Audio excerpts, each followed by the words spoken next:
हमारी सरकार ने 2018 में पूरा किया। और मैं ऐसे आपको सैकड़ों उदाहरण दे सकता हूं। अटकाना, लटकाना, भटकाना, ये कल्चर कितने देश को बर्बाद किया है, सैकड़ों उदाहरण दे सकता हूं। आप कल्पना कर सकते हैं, कांग्रेस ने अपने कार्यकाल में देश के लिए, देश जिसके लिए हकदार था, जो होने की संभावनाएं भी थी, इस प्रगति का न करते हुए कितनी बर्बादी की है, इसका आप अंदाज लगा सकते हैं। इंफ्रास्ट्रक्चर प्रोजेक्ट्स में सही प्लानिंग और सही एजुकेशन, इसके लिए पीएम गति शक्ति नेशनल मास्टर प्लान बनाया है। पीएम गति शक्ति में जो लोग डिजिटल वर्ल्ड में इंटरेस्टेड हैं, उनके लिए जरूरी है समझना, और मैं तो चाहूंगा इसको राज्यों ने भी उपयोग करना चाहिए। पीएम गति शक्ति प्लेटफॉर्म में 1600 डेटा लेयर्स हैं हमारे देश के अलग अलग कामों के, और निर्णय प्रक्रिया को तेज करते हैं, सरल करते हैं, और उसको लागू करने में भी बहुत तेजी से उसको लागू किया जा सकता है। तो आज गति शक्ति प्लेटफॉर्म अपने आप में एक बहुत बड़ा इंफ्रास्ट्रक्चर के काम को गति देने वाला आधार बन गया है। आदरणीय सभापति जी,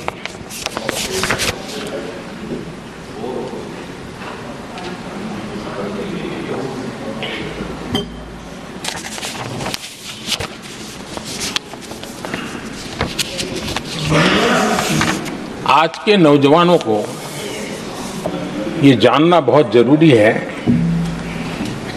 कि उनके माँ बाप को मुसीबतों से जिंदगी क्यों गुजारनी पड़ी, देश की ऐसी हालत क्यों हुई, उनको जानना बहुत जरूरी है। अगर बीते दशक में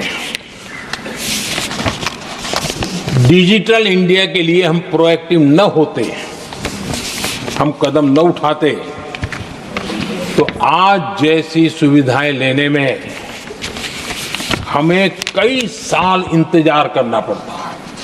ये हमारे प्रोएक्टिव डिसीजन और प्रोएक्टिव एक्शन का परिणाम है कि आज हम समय के साथ या कहीं समय से आगे चल रहे हैं।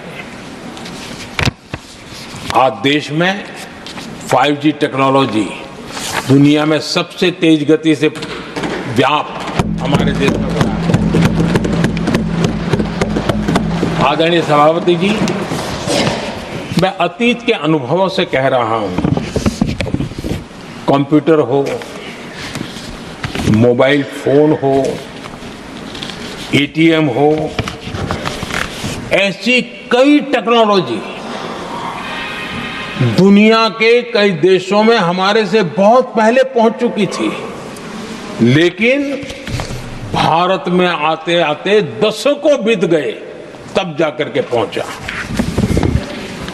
अगर मैं हेल्थ की बात करूं, बीमारी की बात करूं, टीकाकरण की बात करूं, जैसे चेचक, बीसीजी का टीका,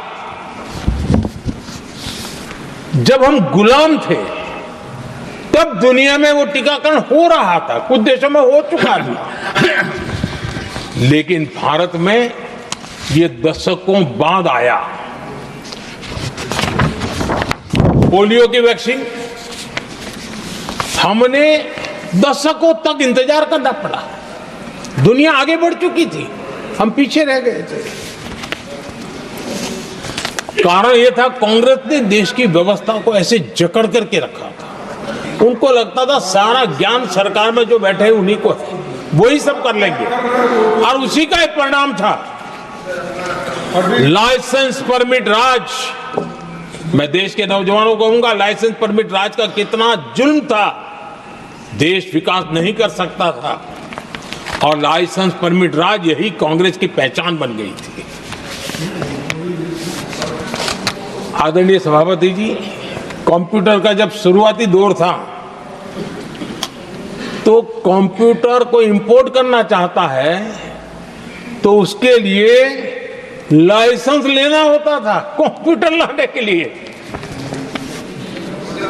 और कंप्यूटर लाने के लाइसेंस पाने में भी सालों लग जाते थे। आदरणीय सभापति जी, वो दिन थे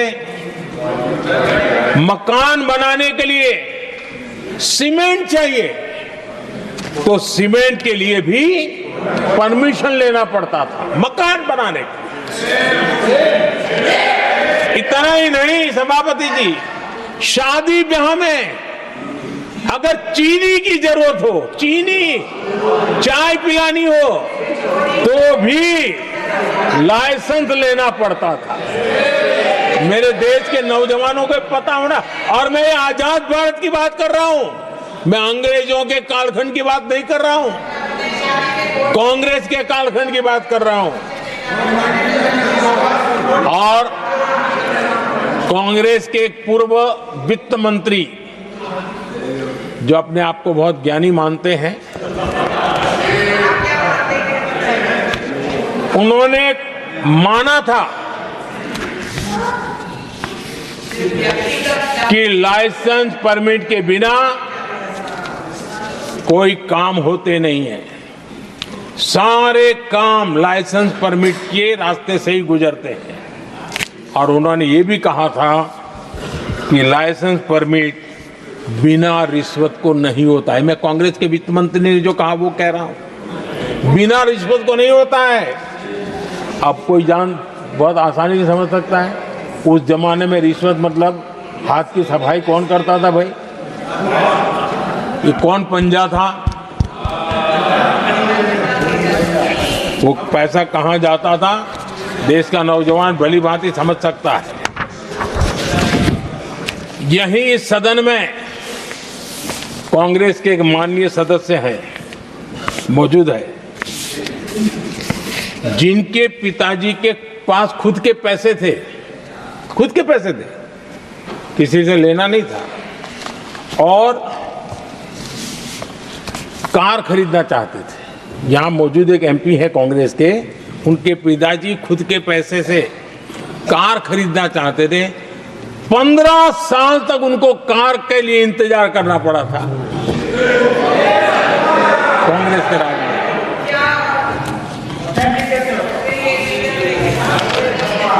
आदरणीय सभापति जी, हम सब जानते हैं स्कूटर लेना हो तो बुकिंग करवा के पैसा देना, 8-8, 10-10 साल एक स्कूटर खरीदने में लग जाता था। और अगर मजबूरी में स्कूटर मानो बेचना पड़ा तो उसके लिए सरकार से परमिशन लेनी पड़ती थी। यानी कैसे देश चलाया इन लोगों ने।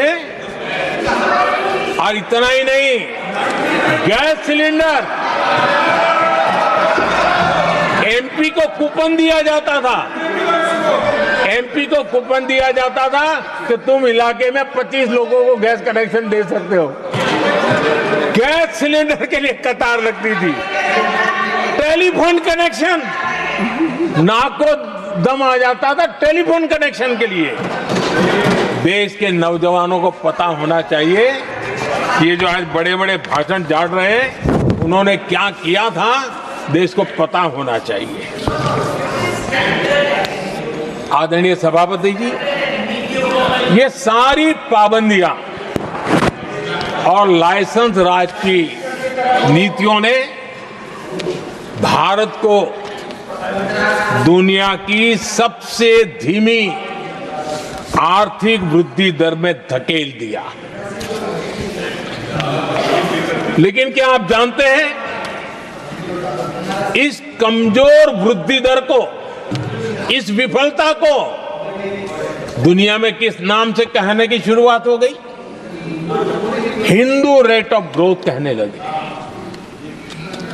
एक समाज का पूरा अपमान, विफलता सरकार में बैठे हुए लोगों की, काम न करने के सामर्थ्य बैठे हुए लोगों का, समझ शक्ति का अभाव बैठे हुए लोगों का, दिन रात भ्रष्टाचार में डूबे हुए लोगों का, और गाली पड़ी एक बहुत बड़े समाज को, हिंदू ग्रेथ ऑफ रोड।